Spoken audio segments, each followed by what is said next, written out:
Relax. It's only uncertainty. Lead the way when the way is changing. Be Philip Hodgson and Randall P. White Book Review. Hi friends, today I am going to review the book, Relax. It's Only Uncertainty. Lead the Way When the Way is Changing by Philip Hodgson and Randall P. White. Leadership and change. Leaders must cope with change. Formulas that have worked for years are suddenly outdated, and some areas are simply too new to have experts or established market leaders, so any new product or service has a chance to dominate the market. While such rapid change and a near constant state of ambiguity undoubtedly causes stress, people must remain relaxed in order to lead effectively in such a climate. But how do you stay relaxed if you don't know what to do next?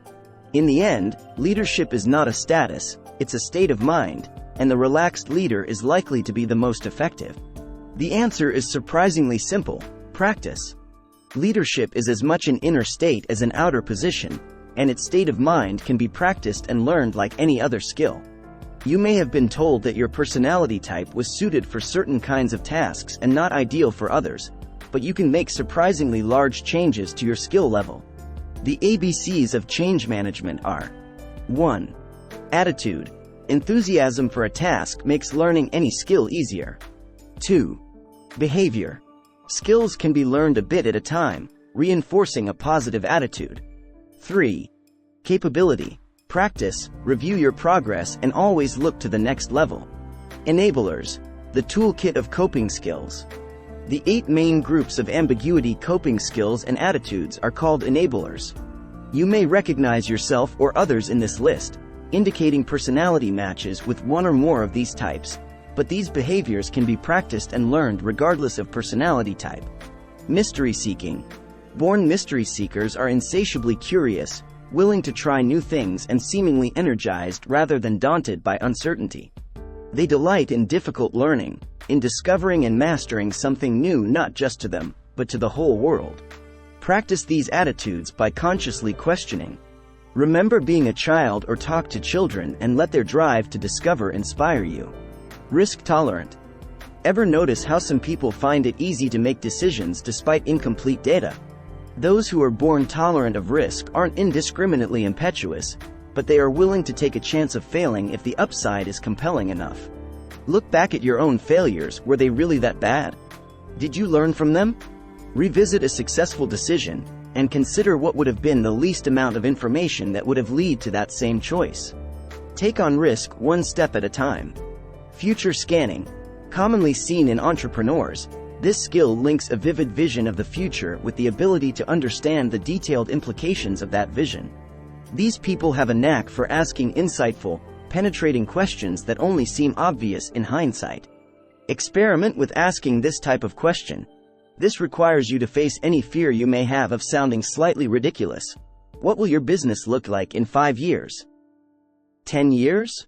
No one can predict the future, so your guess is as good as anyone else's. Tenaciously challenging. Some people just won't take no for an answer. And in the end, they may accomplish something experts said wasn't possible. They deal easily with conflict, and do not fear complexity. They are experts in making lemonade when life hands them lemons. To enhance these skills, lessen your fear of failure, and figure out what energizes you to tackle a tough problem. Can you give yourself small rewards along the way? Break the problem down into manageable steps. Creating excitement. You may have had a teacher who made even the most tedious subject seem interesting by virtue of his or her own enthusiasm. Executives with the same attitude acquire devoted and ardent employees. They radiate excitement and make it contagious. What excites you about your job? Can you bring that to the less interesting aspects of your work? Try making your workday fun and spontaneous by scheduling a meeting in the park rather than in a conference room. Flexible adjusting. In today's business environment, perhaps no skill is as useful as thinking on your feet. True flexibility also requires the willingness to abandon an unsuccessful approach, even one that worked in the past, when warranted. Flexible adjusters can identify with all parties in a dispute, which allows them to make changes and to sell the changes to others. Try this in a meeting. Take the other person's point of view and examine your approach from this new perspective. How could you change your tactics to make your position more convincing? Simplifying. In companies where people are overwhelmed with voicemail, email, snail mail, and meetings of all kinds, a complex message is often lost or ignored. Leaders need to learn to speak in sound bites when necessary, using language an intelligent child would understand.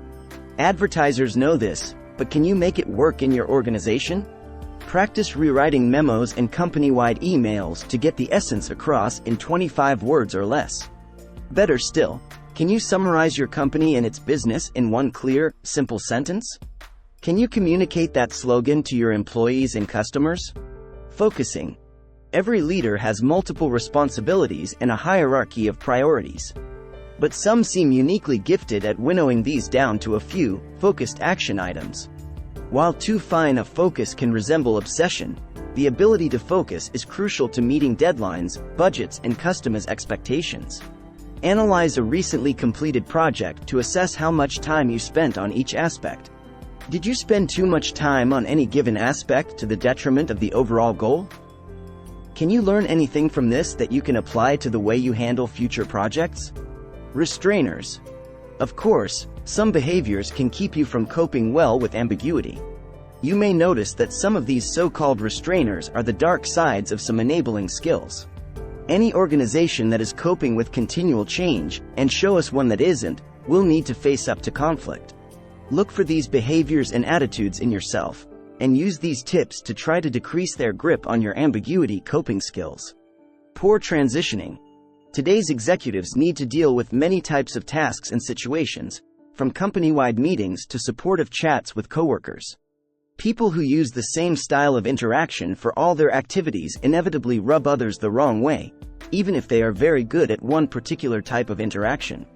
Look at your to-do list and see where a change in attitude and style between one item and the next would be appropriate.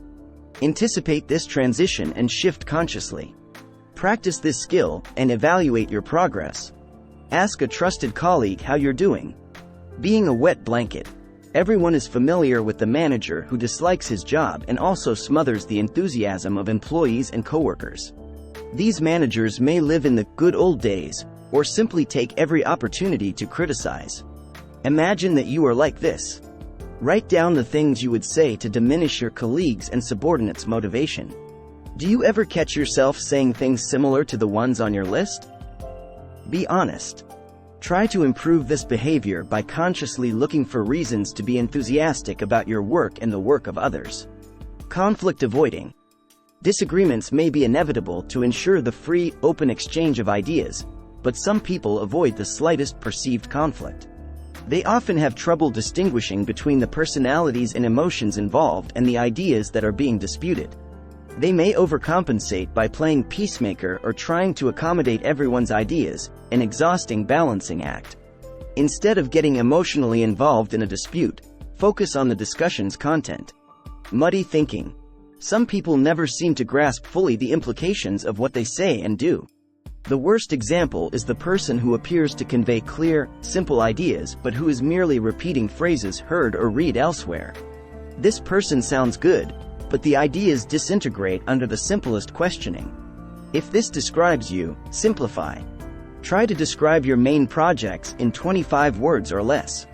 Each day pick a single action item to achieve instead of floundering to complete 20 things. Complex communicating. Even people who have a clear understanding of complex topics sometimes can't seem to explain them clearly to others. They use jargon, digress from the main idea, and are fond of disclaimers and qualifications. If others are often confused by your messages, you may be a complex communicator. Try to take your audience's knowledge level into account before you speak. Restrict yourself to 5 main points, and ask for feedback to be sure listeners understand. Bean counting. If you need large amounts of data before you can make a decision, often read things more than once, and frequently notice small and unimportant errors. You may be a junkie for detail. While detail is important, a myopic obsession with the small may prevent you from seeing the big picture. Review a completed project, asking yourself how much of the data you accumulated actually proved to be mission critical. Teach yourself to look at the big picture as well as the details. Think about the long-term implications of your messages, as well as the typos and fonts. Narrow thinking, this is the restrainer that is the dark side of the focusing enabler. Too much tunnel vision leads to missed opportunities and leaves your company vulnerable to being blindsided by the competition. Consciously try new things even outside of work. Train yourself to stop thinking only in the present tense by asking about the future and the past. Be open to feedback. If you tend to over-focus, you may be unaware of the effect you have on others. Repeating.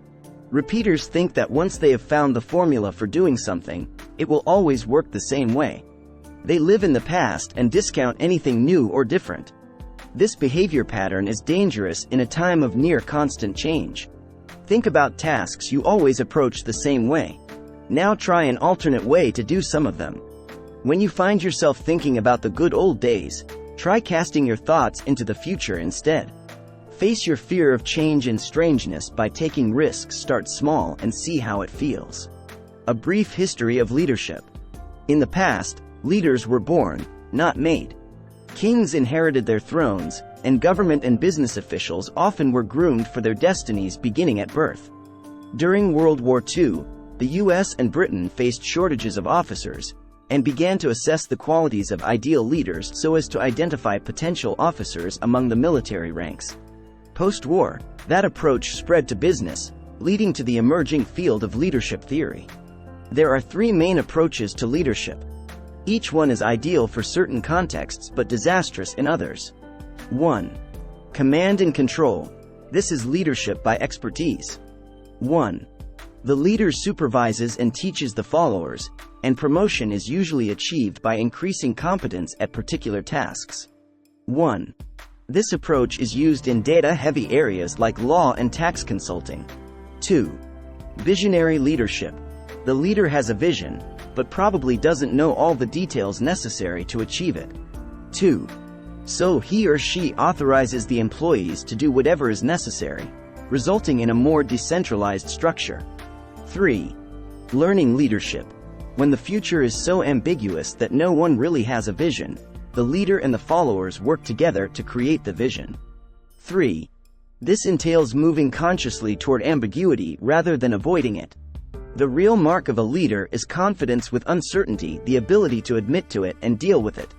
As the pace of change increases, the world needs more learning leaders, and not just in executive positions. Society as a whole benefits if we can learn to develop anyone's leadership potential. Learning to see change not as something uncomfortable but as something necessary is the first step. Moving confidently into an uncertain future is the next. Takeaways. 1. Due to the fast pace of change, every business faces uncertainty and ambiguity. 2. 3 styles of leadership are command and control, visionary and learning. 3. No leadership style is outdated. 3. Each one has an appropriate time and place. 4. Modern leaders are not born to their roles, they are made. 4. Leadership is a mindset that is important in more and more situations. It's not just for executives. 5. Today's leaders require the ability to learn and to deal well with change and uncertainty. 6. Although certain personality types may be better suited to this task, anyone can learn and practice ambiguity coping behaviors. 7. Behaviors that enhance ambiguity coping skills are called enablers. 8. The 8 enablers are mystery seeking, risk tolerance, future scanning, tenaciously challenging, creating excitement, flexibly adjusting, simplifying and focusing. 9. Some behaviors, called restrainers, limit ambiguity coping skills. 10. The 8 restrainers are poor transitioning, being a wet blanket, conflict avoidance, muddy thinking, complex communicating, bean counting, narrow thinking and repeating. Thanks for watching. Please like, share and subscribe our channel for more videos.